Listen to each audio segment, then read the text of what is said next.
Sa Kaugnay Good Vibes, kilalanin natin ang tinig at pananaw ng kabataan. Mula sa bayan ng San Antonio, Nueva Ecija, kanilang ipapakita ang kamalayan at determinasyon na ipaglaban ang karapatan at soberanya ng Pilipinas. Ang kanilang suporta, paninindigan at pag-asa para sa bayan. Alamin natin dito sa Tanong Ko, Sagot Mo!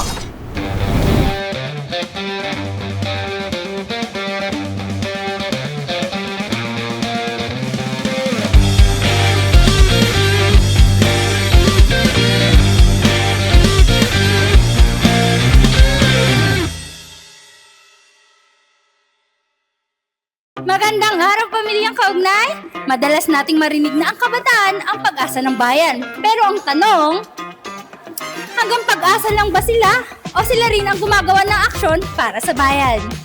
Tama ka dyan, Ate Shine, dahil nation building ay hindi lang trabaho ng mga nasa posisyon o nakakatanda. Ito ay sama-samang responsibilidad, lalo nang ang kabataan ay may lakas, ideya at determinasyon na gumawa ng pagbabago. Yan, tama ka dyan, Ate Tay. At sa programang ito, makakasama natin ang mga SK President, ang mga youth leaders upang pag-usapan kung paano nga ba nagiging aktibong bahagi ang kabataan sa paghubog ng mas maunlad na komunidad. Yan. Manatili lang kayo dyan dahil ihahatid namin sa inyo ang isang makabuluhan, inspirational, at siguradong mapupulutan ng aral na talakayan tungkol sa kabataan at nation building. Kaya ano pa rin hinihintay nyo? Dito pa rin yan sa Tanong Ko, Sagot Mo! Hello vlog, Charotang. Hello mama, gandang tanghali po sa inyo. Magandang tanghali din po, ma'am. Ano pangalan po ni ma'am? Melissa Kabakungan po from Del Flores po. Ma'am Melissa. Ma'am Melissa, kumusta naman yung activity niyo today? Sobrang na-enjoy po ako. Nagkaroon po ako ng information about po sa West Philippines Sea. Dati po kasi talagang sa pag-aaral po, hindi ko po binibigyan po ng pansin. Yung pala, napakalaking impact po, lalo na po sa kabataan ngayon. And nowadays po, yung current status po talaga natin is napapanahon po talaga. Hindi pa yung totoong question, guys. Aray ko. Hindi pa yung totoo, ha? Pero ma'am, sa panahon ng social media, kung saan mabilis kumalat ang opinyon, paano nyo hinihikayat ang kabataan na gawin ng aksyon ang kanilang mga paniniwala para sa bayan? Siguro po para sa akin po bilang isang kabataan po dapat po na yung information na nakikita po natin sa social media, siguraduhin po natin kung totoo po ba yun o galing po sa primary source po na nanggagaling po. Tapos po lagi nyo tatandaan, hindi lahat ng nasa social media ay totoo. Kumbaga meron tayong illegitimate source po na nanggagaling po sa, halimbawa po sa government po natin o kaya sa mga matataas na government official na sila po yung nagbibigay po ng information sa atin na talagang ipagtanggol yung Pilipino. Ganun nga po, na hindi basta-basta baliwalain itong problema na ito. Kaya, think before you click.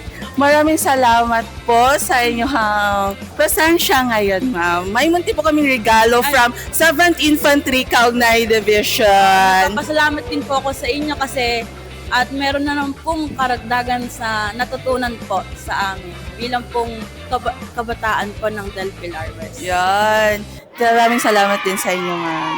God bless po. Abay, baka may gusto po ikong i-shout out or pasalamatan, ma'am. Unang-una po, nagpapasalamat po ako sa SK chairman po namin, si Andre Ley Belmonte, and lalo na po si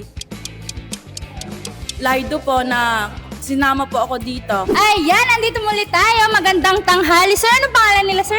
Ako po si Mark Luigi L. Angeles, SK ng Barangay Luya, San Antonio, Nueva Ecija. Kamusta naman yung araw niyo, sir? Okay naman po, masaya, maraming natutunan sa naganap na seminar. Ayan, dahil dyan, ready ka na ba, sir?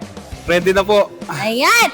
Ano ang isang simpleng gawain na sa tingin ninyo ay maliit lang, pero malaking ambag pala sa pag-unlad ng komunidad? Para sa akin, ang isang napakasimpleng bagay na pwede natin gawin ay yung pagiging disiplinado at pagkakaroon ng malasakit sa kapaligiran. Gaya ng pagtatapon ng basura sa tamang tapunan. ito ay may napakalaking impact sa ating komunidad dahil napapanatili natin na malinis yung kapaligiran natin. Tapos, hindi na tayo kailangang gumamit po ng karagdagang manpower or ng iba pang resources para lamang maglinis. Instead, yung effort na yon pwede nating ilaan sa mas mahalagang bagay. Ayun, dahil nga naman yung maliliit na bagay na ginagawa natin is magkakaroon nga talaga ng big impact, di ba po? Kaya dapat talagang maging disiplinado at dapat maging committed tayo sa ating mga gawain. Maraming salamat, sir, dahil dyan, meron kang Kaugnay Mug from Kaugnay Virtual Okay. TV. Thank you po. Baka may gusto po kayong batiin. Shoutout po kay SK Bukala, sa buong SK Federation namin, kay SK Cho. Saka po sa lahat ng mga nasasakupan ko, Barangay Luyo, San Antonio, Nueva Ecija. Ayan, maraming salamat po. Ma'am, magandang tanghali po sa inyo.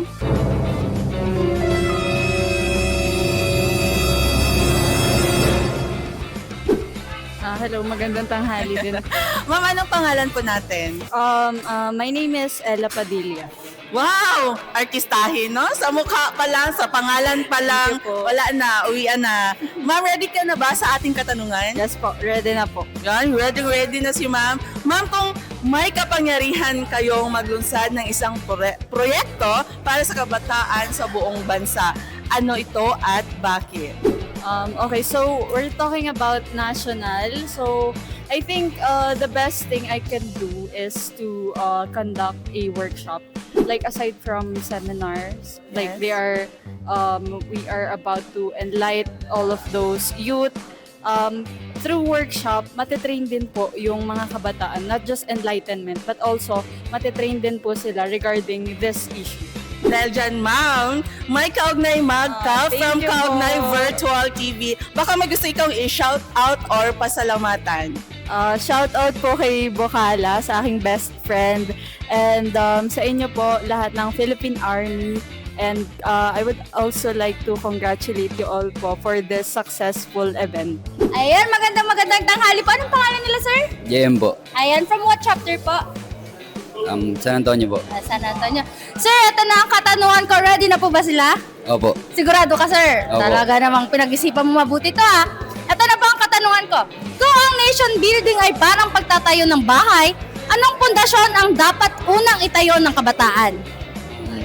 Para sa akin po, bilang SK Chairman po, may power po ako na mag-influence, mag-advocate po, mag-influence po about sa nangyayaring issue po sa West Philippine Sea po natin. Pwede po ako mag-conduct po ng seminar para po maialam po ng mga kabataan po sa amin yung about po sa nangyayari po sa West Philippine Sea po.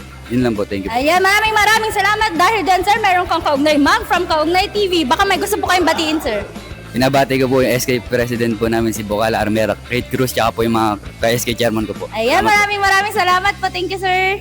Ayan, magandang tanghali po sa iyo, Thank you sir. po. Sir, kamusta naman yung activity niyo this morning and afternoon? Sobrang saya po, sobrang daming natutunan Yes. about sa ating being a patriotism and nationalism po. So, ayun, sobrang dami po na mai-share ko sa kapwa ko kabataan sa aming bayan ng Zaragoza. So, Wow. I am very blessed and grateful po na ako po ay isa sa napabilang or participants dito po sa ginawang seminars na to or discussions. Ayan. By the way, sir, ano pong pangalan natin? So, I am Rainier Del Placido Aguilar po, an SK member of Barangay Del Pilar, Zaragoza, Nueva Ecija. Kung may mensahe kayo sa kapwa nyo kabataan na gustong maglingkod pero natatakot siya or nahihiya, ano po yung isang mensahe na ibibigay mo sa kanila? So for me po, ang mensahe ko po sa mga kabataan or kabataan na nais maglingkod ngunit nahihiya o natatakot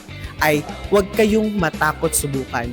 Bagkus ang paglilingkod ay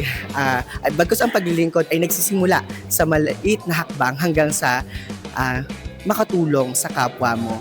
And with that, bilang bahagi po ng sangguniang Yes. kabataan, mahalaga ang tapang, malasakit at paniniwala na may ambag ang bawat kabataan na sa pagbabago ng komunidad and be a leader in action, not just by the title, and always remember that be a warrior, not a warrior. Thank you so much. Wow!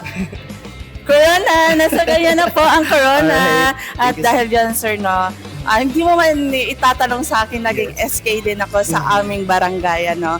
Ang saya lang sa feeling na yung ikaw tumutulong, no? Yes, it Sa- always be my pleasure po. Yeah, help by- that's right. Yes. Thank you so much. Grabe mo. Grabe!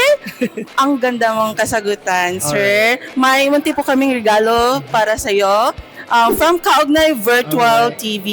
Thank you so much po. Very much appreciated. Thank you Ayan. din po. Baka may gusto po ikaw i-shout out or pasalamatan. Alright, I would like to greet and thanks also to our SK Federation President, SK Lay Belmonte, and to our LYDO, Dr. JP Valdobiaso, and to the Sangguniang Kabataan Council of Barangay Del Pilar. Ayan, may hello dyan. Ayan. Hello po sa inyo dyan.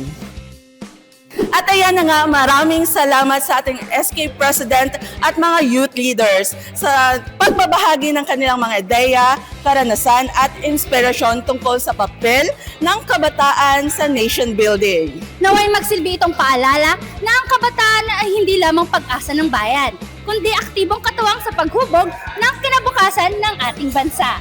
Sa pamamagitan ng pagkakaisa, malasakit at aktibong pagkikilahok, makakamit natin ang mas maunlad at mas matatag na komunidad. Ayan, muli! Maraming salamat sa inyong pakikinig. Magandang tanghali sa ating lahat. Ako si Ate Shine. At ako naman si Ate Thea. Dito pa rin sa Tanong ko, sagot mo!